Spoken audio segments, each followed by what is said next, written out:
اجرکم علی الزہرا، خدا آپ کو کوئی غم نہ دے۔ ہاں میرے عزیزوں، جناب مسلم کو گرفتار کیا گیا، گرفتار کر کے ابن زیاد کے دربار میں لایا گیا۔ کسی نے آواز دیا اے مسلم تم نے امیر کو سلام نہیں کیا؟ جناب مسلم نے آواز دیا مالی امیر سوا الحسین، میرا کوئی امیر نہیں ہے حسین کے سوا۔ ابن زیاد نے کہا تمہیں تو مرنا ہی ہے۔ جناب مسلم نے آواز دیا مجھے موت کا خوف نہیں ہے۔ جناب مسلم نے نگاہیں دوڑائی، جناب مسلم نے کہا میں کچھ وصیتیں کرنا چاہتا ہوں۔ بغل میں شمر کھڑا ہوا تھا، ابن زیاد نے کہا شمر وصیتیں سن لو۔ جناب مسلم پہنچے ہیں اور پہنچنے کے بعد آواز دیا کہا میری پہلی وصیت یہ ہے، چونکہ کوفے کے حالات سازگار تھے میں نے اپنے مولا کو خط لکھ دیا تھا مولا کوفے آ جائیے، اگر ہو سکے تو میرے مولا کو پیغام پہنچا دو، اے مولا کوفے والے دھوکے باز ہیں، اے مولا یہاں نہ آئیے گا،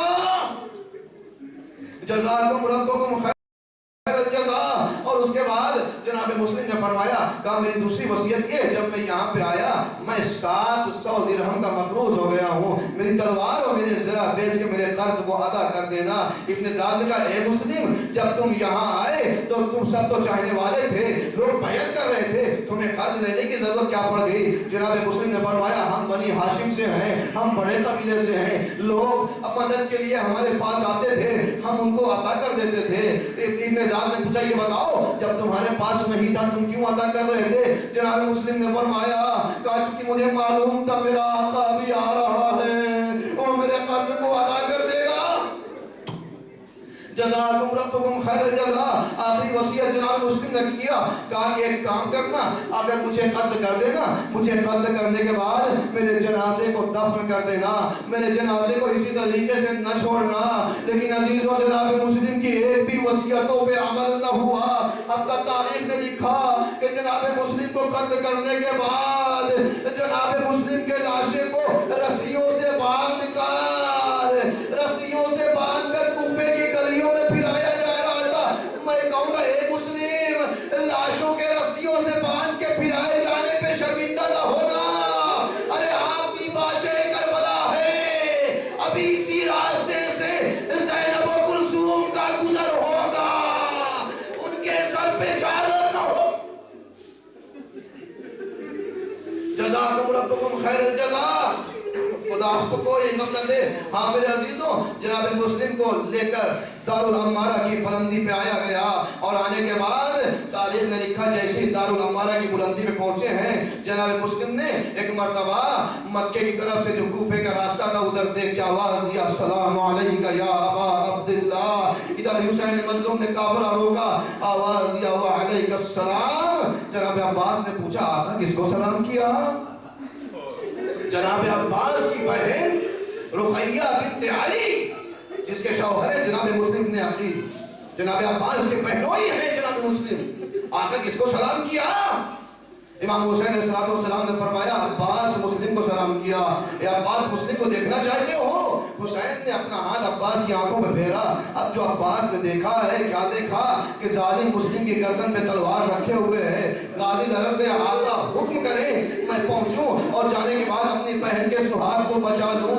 عزیزوں جناب امام حسین نے فرمایا عباس تمہیں کربلا کے لیے آمادہ کیا ہے، اے عباس صبر کرو۔ جب عباس نے جملہ سنا فرمایا آقا اچھا ایک کام کرے اتنی اجازت دے دیں کہ جب قصر عمارہ سے مسلم کا لاشا گرے تو میں آگے بڑھ کے اپنی آغوش میں لے لوں۔ حسین نے فرمایا عباس ارے تم نے قصر عمارہ کی بلندی پہ دیکھا ہے، ذرا زمین کی طرف بھی نگاہ کرو۔ اب جو زمین کی طرف دیکھا کیا دیکھا؟ ایک بی بی ہے جو اپنے ہاتھوں کو پھیلائے ہوئے اے میرے لال مسلم آ میری آغوش میں آ جا، اے عباس وہ اماں فاطمہ۔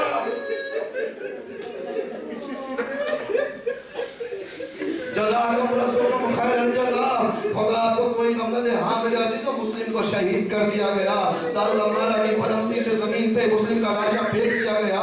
لیکن میرے عزیزوں یہاں پہ جناب امام حسین نے عباس کو بلایا، کہا عباس قافلے والوں کو بتانا ہے، اہل حرم کو بتانا ہے، اے عباس ایک کام کرو مسلم کی زوجہ کو تم جا کے بتاؤ۔ جناب عباس آئے اپنی بہن کے پاس، کہا بہن ایک وعدہ کرو کہ جو خبر میں دوں گا تم صبر کرو گی۔ کہا بھیا میں صبر کروں گی، میں علی کی بیٹی ہوں میں صبر کروں گی۔ کہا اتنا سن لو تمہارے شوہر مسلم کو کوفے میں شہید کر دیا گیا۔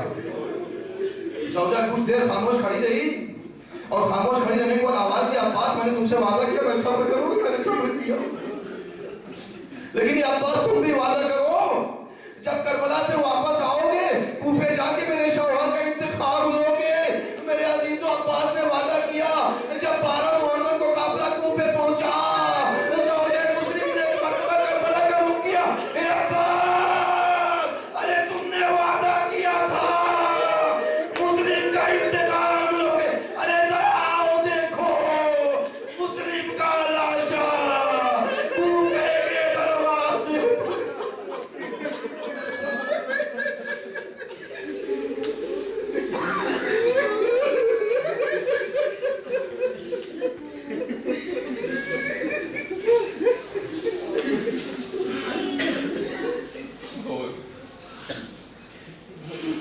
اِنَّا لِلَّهِ وَإِنَّا إِلَيْهِ رَاجِعُونَ رضا بقضاء